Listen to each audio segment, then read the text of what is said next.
નમસ્કાર, પ્રણામ, સ્વાગત છે તમારું અમારી યુટ્યુબ ચેનલમાં। મિત્રો, આજની કહાનીનું નામ છે વૃદ્ધાવસ્થાની સચ્ચાઈ। મિત્રો, આ કહાની સાંભળ્યા બાદ તમે તમારા આંસુને રોકી નહીં શકો, એટલા માટે તમને વિનંતી છે કે આ કહાનીને અંત સુધી ધ્યાનથી સાંભળજો અને પસંદ આવે તો વિડીયોને લાઈક, શેર અને નવા હોય તો ચેનલને સબસ્ક્રાઇબ જરૂરથી કરજો। તો ચાલો શરૂ કરીએ આજની કહાની। રાહુલ કાજલને કપડાં પહેરતો પહેરતો કહેવા લાગ્યો કે કાજલ, જલ્દી તૈયાર થઈ જા, આપણે બહાર જવામાં મોડું થાય છે અને બાળકોને કહી દે રમવાનું બંધ કરે અને ફટાફટ તૈયાર થઈ જાય।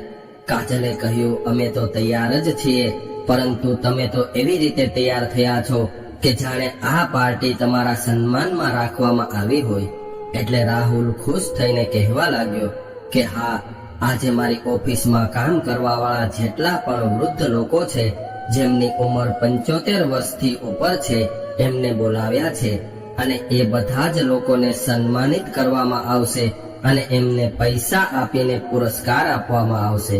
અને સાથે સાથે અમુક એવા લોકોને બોલાવવામાં આવ્યા છે જેમણે સમાજ માટે કંઈક કર્યું છે અને આ બધાને સન્માનિત કરવા માટે આપણા શહેરના ડીએમ સાહેબ આવી રહ્યા છે।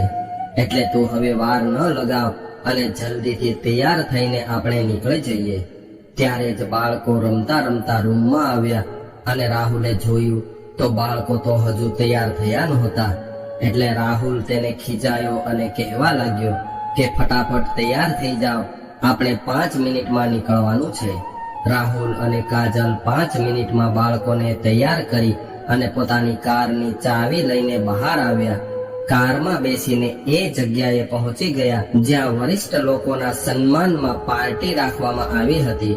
જ્યારે આ બંને ત્યાં પહોંચ્યા અને જોયું કે આ તો ખૂબ મોટું ભવન છે અને એને સારી રીતે સજાવવામાં આવ્યું છે। ચારે બાજુ પોલીસ ઊભી છે, કેમ કે આજે ડીએમ સાહેબ આવવાના છે। રાહુલ અને કાજલે પણ ભવનની અંદર એન્ટ્રી કરી અને પોતાની સીટ પર જઈને બેસી ગયા। હવે ધીરે ધીરે પ્રોગ્રામ શરૂ થયો। ડીએમ સાહેબ સ્ટેજ પર આવ્યા। તમામ લોકોએ તાળીઓની સાથે તેમનું સ્વાગત કર્યું। ધીરે ધીરે ઓફિસના વરિષ્ઠ લોકોને પુરસ્કાર અને સાથે સાથે પૈસા આપીને સન્માનિત કરવામાં આવ્યા।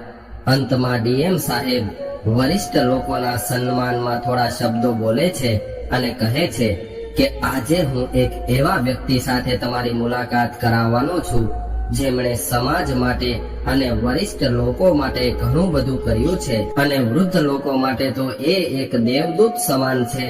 હું એક વૃદ્ધાશ્રમમાં એમને મળ્યો હતો, એમને મળીને હું ખૂબ જ પ્રભાવિત થયો છું। વૃદ્ધાશ્રમમાં રહીને પણ આ દાદાજીએ પોતાનું એક પુસ્તક લખ્યું છે અને પોતાની જિંદગીના અનુભવોનું આ પુસ્તક જેને વાંચીને દરેક વ્યક્તિ કંઈક ને કંઈક શીખી શકે છે। તો હું દાદાજીને આગ્રહ કરું છું કે તમે સ્ટેજ પર આવો। ત્યારે જ સફેદ રંગનો કુર્તો પાયજામો પહેરીને 75 વર્ષના શ્યામલાલજી પોતાની ખુરશી ઉપરથી ઊભા થયા અને સ્ટેજ પર આવીને ડીએમ સાહેબ પાસે ઊભા રહી ગયા। ત્યારે ડીએમ સાહેબે શ્યામલાલજીના ચરણ સ્પર્શ કર્યા, આશીર્વાદ લીધા। પરંતુ રાહુલ અને કાજલ આ બધું જોઈને દંગ રહી ગયા અને બંને એકબીજા સામે જોવા લાગ્યા, કેમ કે શ્યામલાલજી કોઈ બીજું નહીં પરંતુ રાહુલના પિતા અને કાજલના સસરા હતા। હવે કાજલ પોતાના મનમાં વિચારવા લાગી કે મેં તો આ બુઢ્ઢાને બિલકુલ ભિખારી કરીને ઘરમાંથી કાઢ્યો હતો અને જ્યારે મેં આને ઘરમાંથી કાઢ્યો હતો ત્યારે તો આની તબિયત પણ સારી નહોતી। ત્યારે તો એવું લાગી રહ્યું હતું કે આ બુઢો 2-5 દિવસમાં મરણ પામશે, પરંતુ આ બુઢો તો અમારી સામે તંદુરસ્ત થઈને ઊભો છે અને ફક્ત ઊભો જ નથી પરંતુ ડીએમ સાહેબના હાથે પુરસ્કાર લઈ રહ્યો છે। શ્યામલાલજીને જોઈને કાજલ અને રાહુલ હેરાન રહી ગયા। કાજલ રાહુલને કહેવા લાગી, આ બુઢાએ એવું શું કરી દીધું છે કે એને સન્માન મળી રહ્યું છે અને આટલા બધા પૈસા મળી રહ્યા છે? જ્યારે આપણી સાથે રહેતો હતો ત્યારે તો ખાટલામાં પડ્યો રહેતો, મફતના રોટલા તોડતો હતો, બિલકુલ નિકમ્મો હતો, કોઈ કામ તો કરતો નહોતો, જ્યારે જુઓ ત્યારે બીમાર પડી જતો અને આપણે જ એની સારવાર કરવાનો ખર્ચો ઉઠાવવો પડતો।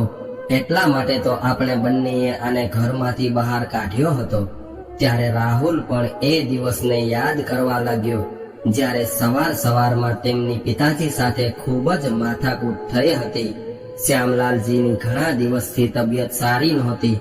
તે પોતાના પુત્રને વારે વારે કહી રહ્યા હતા કે મને કોઈ ડોક્ટર પાસે લઈ જા, અને કદાચ તું મને ન લઈ જઈ શકે એમ હોય તો મને થોડા પૈસા આપી દે, એટલે હું પોતે જ ઓટો રિક્ષામાં બેસીને દવાખાને જઈ આવીશ. પરંતુ કાજલ આવીને ના પાડી દેતી હતી કે તમારે દવાખાને જવાની કોઈ જરૂર નથી, તમે તો જાણી જોઈને પલંગ પર પડ્યા રહો છો. એટલે શ્યામલાલજી કહેવા લાગ્યા કે મારી તબિયત સારી નથી રહેતી, એટલા માટે દવાખાને જવાનું કહી રહ્યો છું. ત્યારે કાજલે કહ્યું કે અમારી પાસે ફાલતુના એટલા બધા પૈસા નથી હોતા કે તમારા પર લૂંટાવતા રહીએ, અને ના તો અમારી પાસે એટલો સમય હોય છે. વહુની આવી વાત સાંભળીને શ્યામલાલજી ચૂપચાપ પોતાના રૂમમાં જતા રહ્યા, કેમ કે હવે તો દીકરાને કહેવાનો પણ કોઈ ફાયદો નહોતો. પુત્ર પણ એની પત્નીની દરેક વાત માનતો હતો. પુત્રને એના પિતાનું દુઃખ અને તકલીફ દેખાતી નહોતી. જેવું એની પત્ની કહેતી હતી એવું જ એ સાંભળતો હતો. બીજા દિવસે રાહુલ શ્યામલાલજીના રૂમમાં આવ્યો અને કહેવા લાગ્યો કે અમે લોકો ફિલ્મ જોવા જઈએ છીએ. આજે બાળકોને રજા છે અને મારે પણ ઓફિસમાં રજા છે, એટલે બહાર ફરવા જઈએ છીએ, અને અમે બહાર હોટલમાં જમીને આવવાના છીએ, અને તમારું જમવાનું ફ્રીજમાં રાખ્યું છે. સાંજે વધારે બની ગયું હતું એટલે ફ્રીજમાં મૂક્યું છે, એટલા માટે એ જમવાનું તમે ખાઈ લેજો. રાહુલે ના તો એમના પિતાજીને એની તબિયત વિશે કંઈ પૂછ્યું કે ન એની પાસે બે ઘડી બેસીને કોઈ વાત કરી. બસ પોતાનું ફરમાન સંભળાવીને જતો રહ્યો. શ્યામલાલજીને પોતાના પુત્રનું આવું વર્તન બિલકુલ પસંદ ન આવ્યું અને વિચારવા લાગ્યા કે અત્યાર સુધી તો હું સ્વસ્થ હતો, એટલે ઘરના તમામ કામ કરતો હતો, અને કામ કરતો હતો ત્યારે તો વહુ અને દીકરાને હું સારો લાગતો હતો, પરંતુ આજે થોડો બીમાર પડી ગયો એટલે મારી વહુ અને દીકરાએ તો મારાથી મોઢું ફેરવી લીધું છે.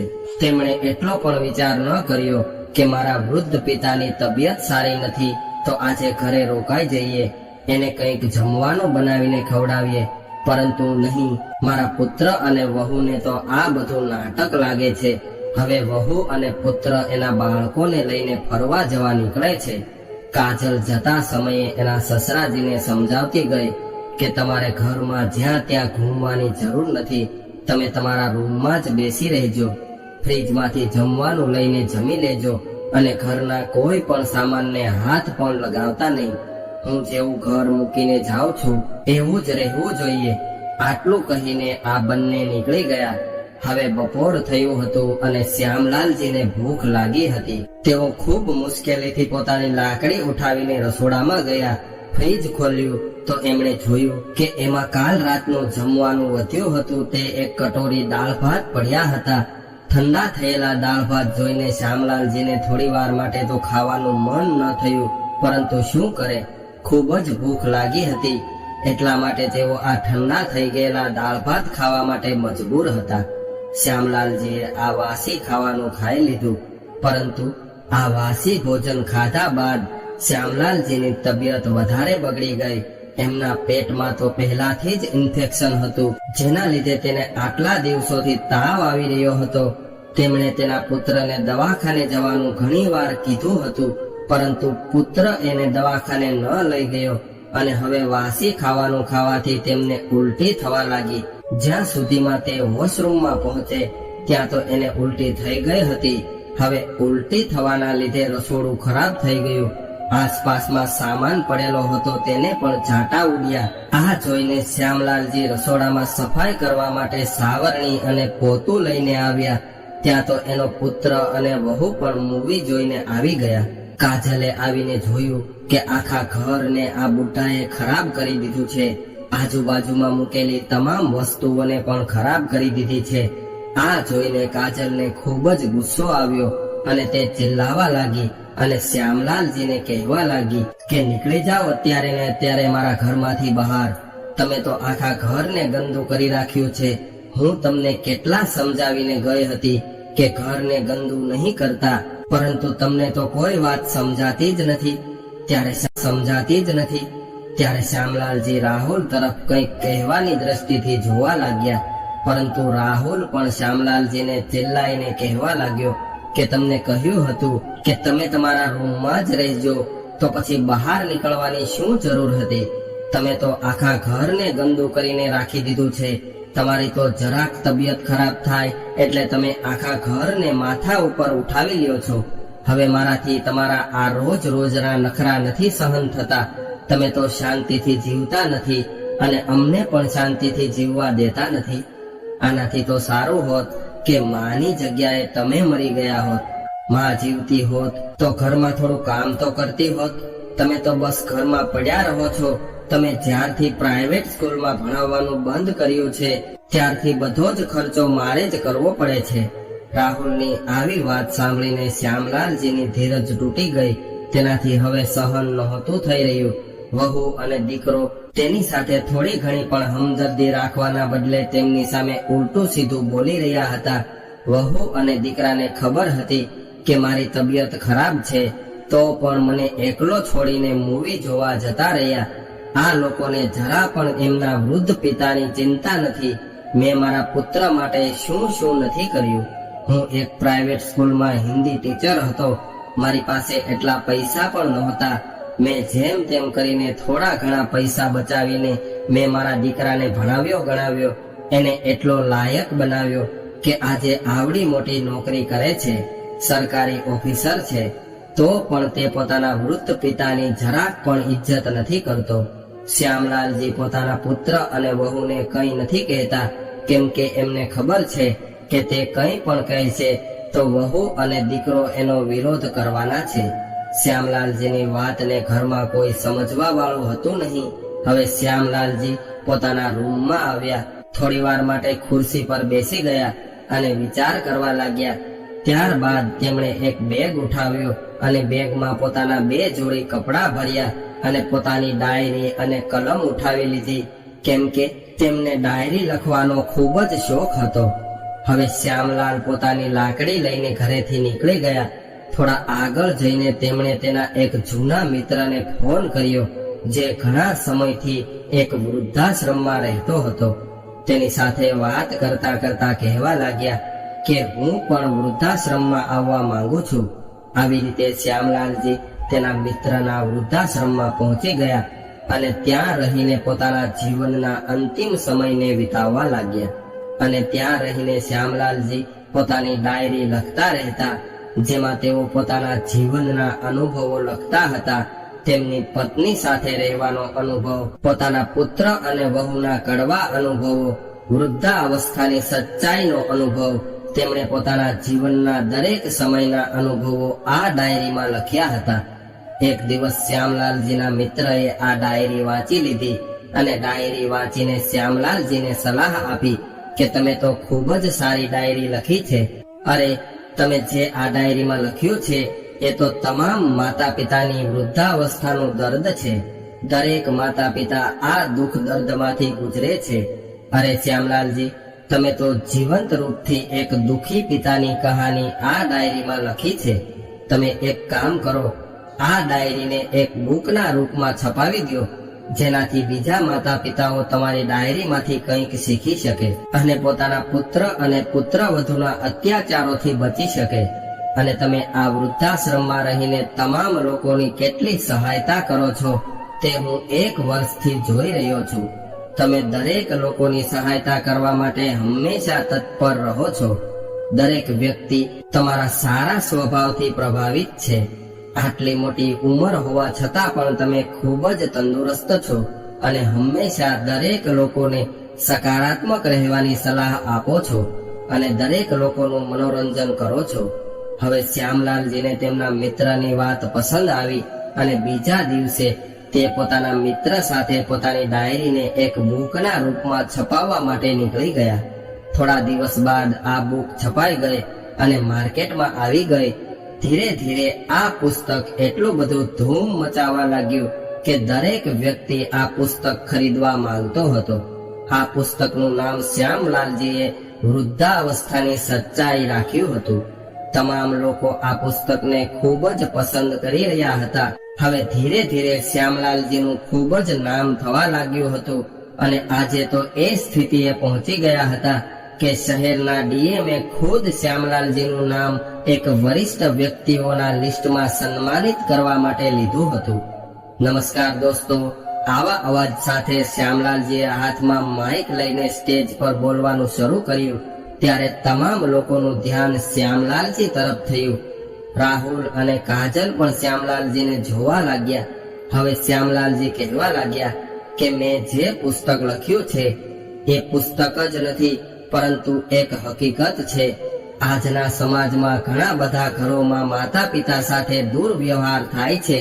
તમામ સંપત્તિ, તમામ પ્રોપર્ટી માતા પિતાની કમાયેલી હોય છે, પરંતુ બાળકો જ્યારે મોટા થાય છે ત્યારે મા બાપની તમામ પ્રોપર્ટી તેની પાસેથી ઝૂંટવી લે છે અને મા બાપને પોતાના જ ઘરમાંથી કાઢી મૂકવામાં જરા પણ વિચાર નથી કરતા. હું પણ આ બધી જ પરિસ્થિતિઓમાંથી ગુજરી ચૂક્યો છું. શ્યામલાલજી હવે આગળ કંઈ નથી કહેતા અને ધન્યવાદ કરતા કહેવા લાગ્યા કે તમે બધા લોકો આ પુસ્તકને એકવાર જરૂર વાંચજો, તમને ખૂબ જ પસંદ આવશે. હવે ડીએમ સાહેબ પણ શ્યામલાલજીની ખૂબ જ પ્રશંસા કરવા લાગ્યા અને ડીએમ સાહેબે ખુદ શ્યામલાલજીના આ પુસ્તકનું પ્રમોશન કર્યું અને સાથે સાથે તેમને પુરસ્કાર અને પૈસાના રૂપમાં 20 લાખ રૂપિયા આપ્યા. જ્યારે રાહુલ અને કાજલે 20 લાખ રૂપિયાનો ચેક શ્યામલાલજીના હાથમાં જોયો તો આ બંનેની આંખોમાં લાલચ જાગવા લાગી. ફરીવાર આ બંને એકબીજા સામે જોવા લાગ્યા અને અંદરો અંદર ઈશારા કરવા લાગ્યા. હવે આખો પ્રોગ્રામ સમાપ્ત થયા બાદ તમામ લોકો ઘરે જવા લાગ્યા ત્યારે રાહુલ અને કાજલ શ્યામલાલજી પાસે આવ્યા. એટલે શ્યામલાલજી પુત્ર અને પુત્રવધૂને સામે જોઈને આશ્ચર્યમાં પડી ગયા. પરંતુ શ્યામલાલજીના મનમાં એના દીકરા અને વહુ પ્રત્યે અમુક કડવી યાદો પણ હતી, પરંતુ તેમણે તેના પુત્ર અને પુત્રવધૂને માફ નહોતું કર્યું. એટલા માટે તેઓ દીકરા અને વહુને જોઈને પોતાનો રસ્તો બદલીને બીજી તરફ ચાલવા લાગ્યા. ત્યારે જ કાજલ અને રાહુલે શ્યામલાલજીના પગ પકડી લીધા અને કહેવા લાગ્યા કે પિતાજી, અમને માફ કરી દો, અમારાથી ખૂબ મોટી ભૂલ થઈ ગઈ હતી. હવે તમે અમારા ઘરે આવો અને અમારી સાથે રહો. અમે તમારું ખૂબ જ ધ્યાન રાખશું. અમને અમારા કરેલા પર ખૂબ જ પસ્તાવો થઈ રહ્યો છે. તમે ઘરની બહાર એકલા કેવી રીતે રહેશો? અને હવે તો તમારી પાસે આટલા બધા પૈસા છે અને તમે આટલા વૃદ્ધ થઈ ગયા છો.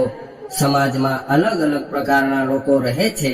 ખબર નહીં કોઈની ખરાબ નજર તમારા પૈસા પર પડી જાય એટલે તમે કેવી રીતે સંભાળી શકશો? એટલા માટે તમે તમારા પુત્ર અને પુત્રવધૂના ઘરે આવો. અમે તમને અમારા ઘરમાં સારી રીતે સાચવશું, તમારી સેવા કરશું અને તમારા પૈસા પણ સુરક્ષિત રહેશે. પરંતુ શ્યામલાલજી પોતાના દીકરા અને વહુને સારી રીતે જાણતા હતા એટલે તેમણે કહ્યું કે વહુ, તમારે મારા પૈસાની બિલકુલ ચિંતા કરવાની જરૂર નથી.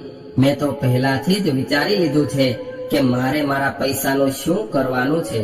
હું અત્યારે જ્યાં રહું છું ત્યાં જ મારા બધા જ પૈસા લગાવી દઈશ. અને રહી વાત મારી ચિંતાની, તો હવે 1 વર્ષ બાદ તમને મારી ચિંતા થઈ રહી છે. આ 1 વર્ષ સુધી તમે બંને ક્યાં હતા? જે દિવસથી હું ઘરેથી નીકળ્યો છું એ દિવસથી તમે બંનેએ મને એક વાર પણ શોધવાની કોશિશ પણ નથી કરી. એક વાર પણ એવું નથી જાણ્યું કે તમારા પિતાજી જીવતા છે કે મરી ગયા છે. અને આજે મારા હાથમાં તમે 20 લાખ રૂપિયા જોઈને તમને મારી ચિંતા થવા લાગી છે. શ્યામલાલજીની આવી વાતો સાંભળીને દીકરા અને વહુને શરમ આવવા લાગી. શ્યામલાલજી તેના દીકરા અને વહુને છોડીને આગળ નીકળી ગયા. દીકરો અને વહુ શ્યામલાલજીને જતા જોઈ રહ્યા. હવે આ બંનેને એવું લાગી રહ્યું હતું કે તેના હાથમાં આવેલા પૈસા છટકીને જતા રહ્યા. હવે શ્યામલાલજી કારમાં બેસીને પોતાના વૃદ્ધાશ્રમમાં જતા રહ્યા. વૃદ્ધાશ્રમના તમામ લોકો શ્યામલાલજી પર ગર્વ કરી રહ્યા હતા કે ડીએમ સાહેબે પુરસ્કાર આપ્યો છે અને સાથે જ 20 લાખ રૂપિયા પણ આપ્યા છે. અને સૌથી મોટી વાત તો એ છે કે શ્યામલાલજીએ આ બધા જ પૈસા વૃદ્ધાશ્રમના વિકાસ માટે દાનમાં આપી દીધા છે, જેનાથી આપણા બધાની જિંદગીમાં સુધારો થઈ શકે. તમામ લોકો શ્યામલાલજીના વખાણ કરવા લાગ્યા અને તાળી વગાડીને તેને બિરદાવવા લાગ્યા. તો મિત્રો, આજની કહાની તમને કેવી લાગી કોમેન્ટ કરીને જરૂર જણાવજો, અને પસંદ આવી હોય તો વિડીયોને લાઈક, શેર અને નવા હોય તો ચેનલને સબસ્ક્રાઇબ જરૂરથી કરજો.